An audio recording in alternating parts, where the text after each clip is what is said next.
If you like this video, make sure to subscribe to Downfall Network for more cool content.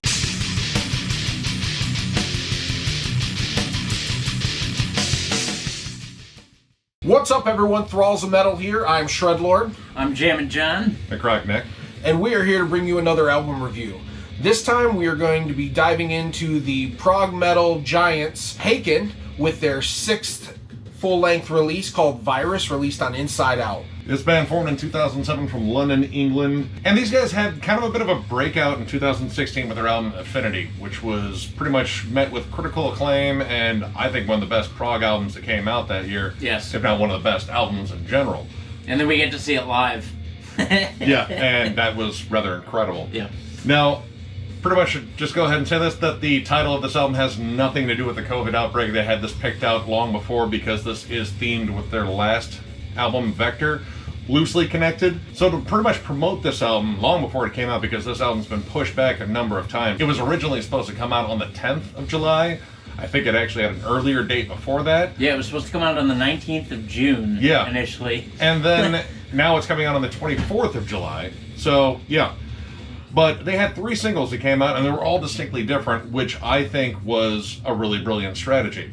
The opening track, Prosthetic, was the first single, and this is easily the heaviest, straightforward track on the album. Starts off very Fear Factory-ish. Very Fear Factory, like instantly got the demanufacture vibe. They said Fear Factory, I said Dream Theater's Awake. I caught an Awake vibe, although they need to re-listen to Awake. It's been some time. It's been some time.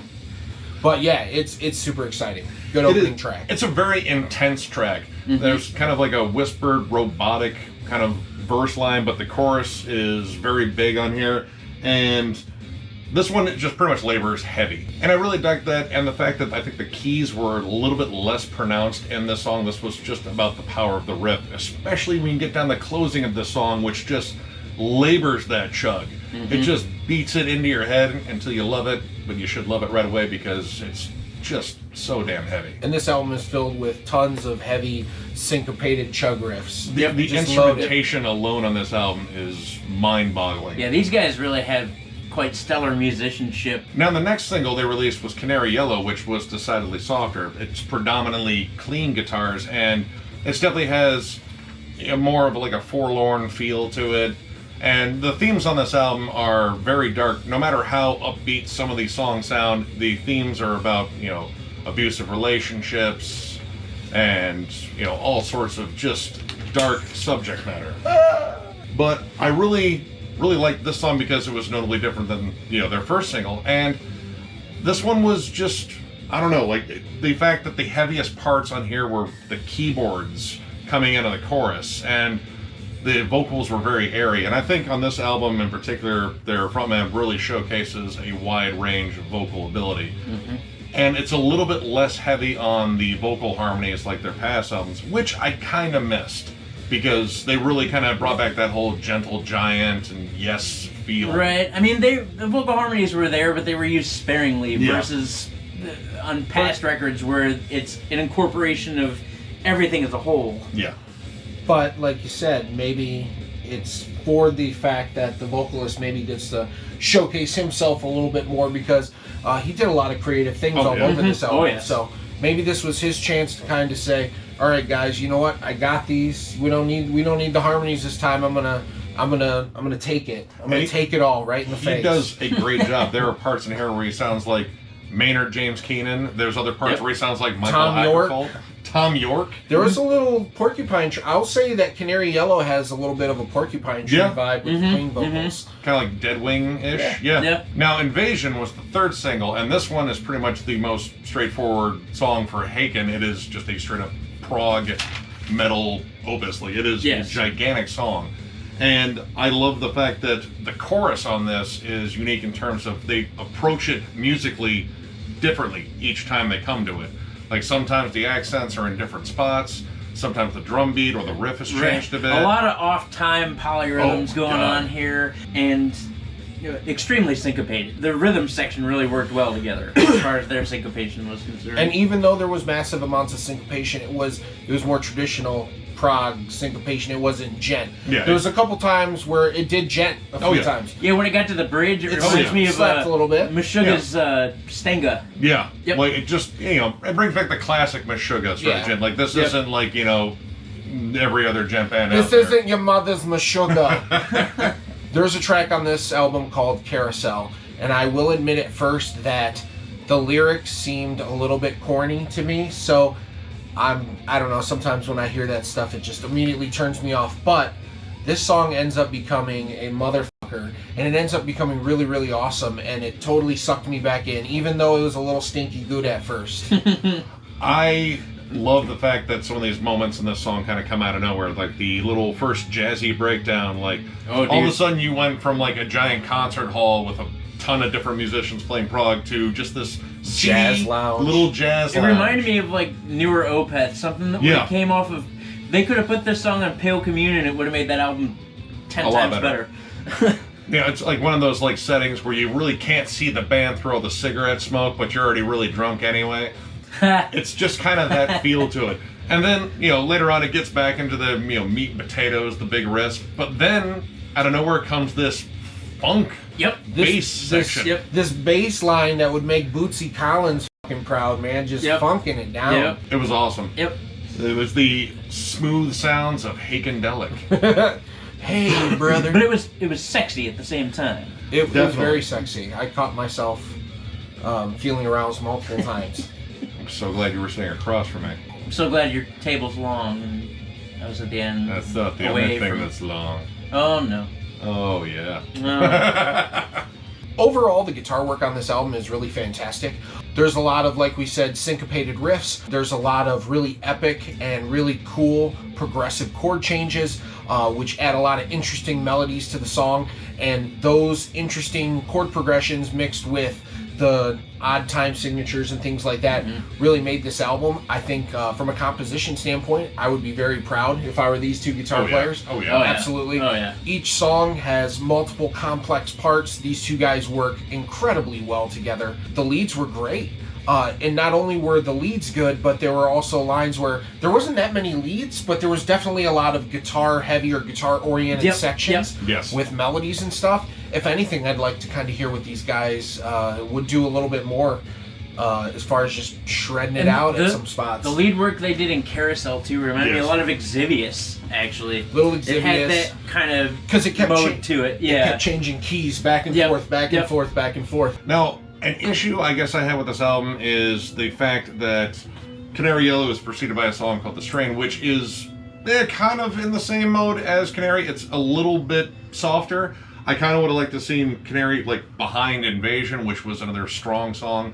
That would have been a nice little change of pace, and then you wouldn't have this kind of little bit of a lull in this album. It's not much, and The Strain is a good song. It just kind of feels a little single-ish. Like if you remove the more intricate proggy moments on it, you'd have a lot of just straightforward rock on it.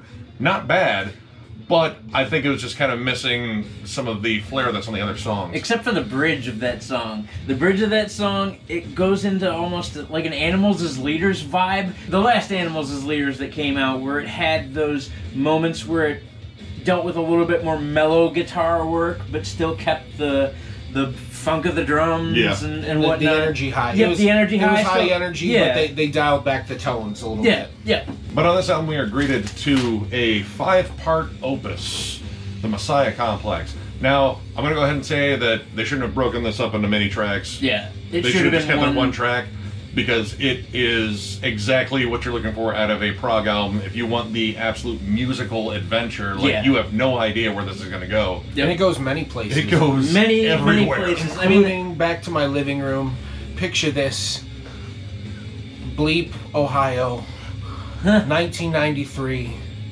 Nintendo Entertainment System. Dude, for real. Pretty much every arcade noise squeezed into the one section, the sect, is just nutty. And then you get like a real Opethy section in Marigold, like the vocal lines, the harmonies, the vocal harmonies on that especially remind me a lot of, especially the last Opeth, honestly. Yeah. Do the solo in Messiah Complex 5, the Tobias Rex, Tobias Yes. Rex. Yep. I just put Rex, yes. Dude, the guitar solo in there. There was two cool That's guitar Shreddy solos. McFun tits. Yeah, in with that the song. classic Yep. Petrucci ending. Yep. It had the classic Petrucci ending, which was great. And then it did another solo a little bit after, but it was clean, and it was totally something that Mike Ockerfeldt would have put on, like, Damnation or one of those, you know, middle of the road Opeth albums for sure. And that song really dials up the epic in the right spots. Like, this one has those classic peaks and valleys, but the opening is very strong. It's definitely screams the setup, and then, of course, they bookend a melody towards the end that was in there at the end and just makes it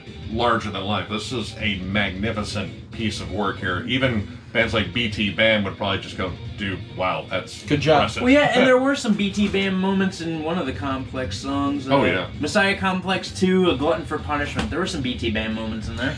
That's what I liked about this album. To me, there was a lot of... there were some Dream Theater moments, there were some Opeth moments, there were some Porcupine Tree moments.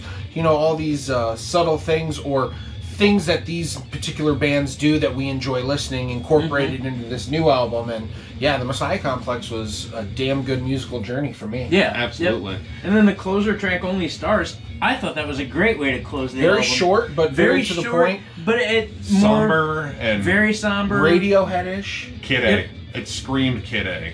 Yep. It has that Tom York, I'm never happy sound to the voice. Like, I mean, it's just sullen. There's a little bit of, like, you know, some white noise in the background, almost like a creaking chair. Yep. You could almost hear like people putting away stuff. Like this is the end of the show. Pretty much it's just the singer just kind of sitting back and catching his breath after the Messiah Complex. It is really well just done. Like, in terms of like bringing this all together as one cohesive piece, this is a really solid album. And a really good pick-me-up after Vector, because I liked Vector. I liked Vector. I did. But this was definitely more in Yes. the vein of Haken. Yes. And their epic prog sound that they have. I think the only thing Vector's guilty of is it followed a benchmark album like Affinity. Oh, yeah. Like that was a You weren't killer touching album. that, yeah. That's gonna be hard to beat. And honestly, this album still doesn't, but it comes really close.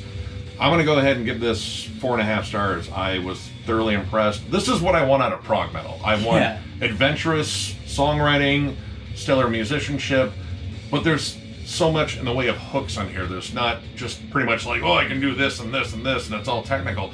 There are real, like, focus on hooks, melodies, and intricate transitions, but all of them serve the song, and that is very important. Excellent songs, excellent musicianship. Didn't get bored listening to it.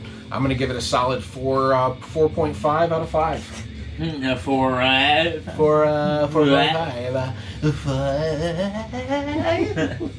also gonna give this 4.5 stars. Oh, we got him to go up. Peer pressure, pressure. Because You still holding that knife to him? I had to have a minute to really process all of what I heard. And a moment to reflect. Yep, a moment to reflect, and upon a moment of reflection, I realized that, again, this is what I would want out of a prog album. The changes, the different modes, the different feelings of the songs, paying homage in different places. Good word. Yeah, really discovering what you can do with a room full of instruments. It's modern and classic at the same time. And there was either a dirty jazz sax solo or a weird electric violin solo. It was.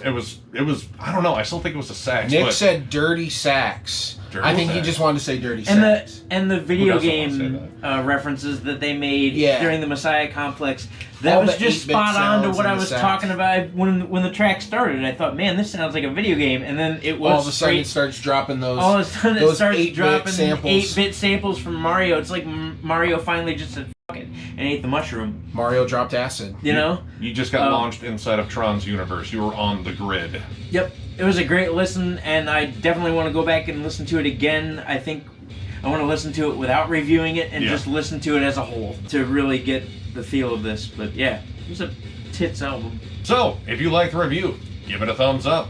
And if you are new to the channel, subscribe, because we do stuff like this all the time. And we also have a giveaway going on. I have a stack of 5 CDs that I want to give away to one of you. There is a video that should be playing as soon as you get on our YouTube channel. And we're also on Instagram. Yep. That guy.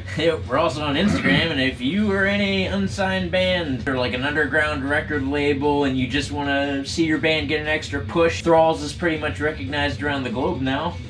So we want to get the word out there. So if you send me a message on Instagram, I'll review your band. Sound cool? Sounds. Alrighty then. Well, with that, we thank you guys very much for watching, and we will catch you later. Bye.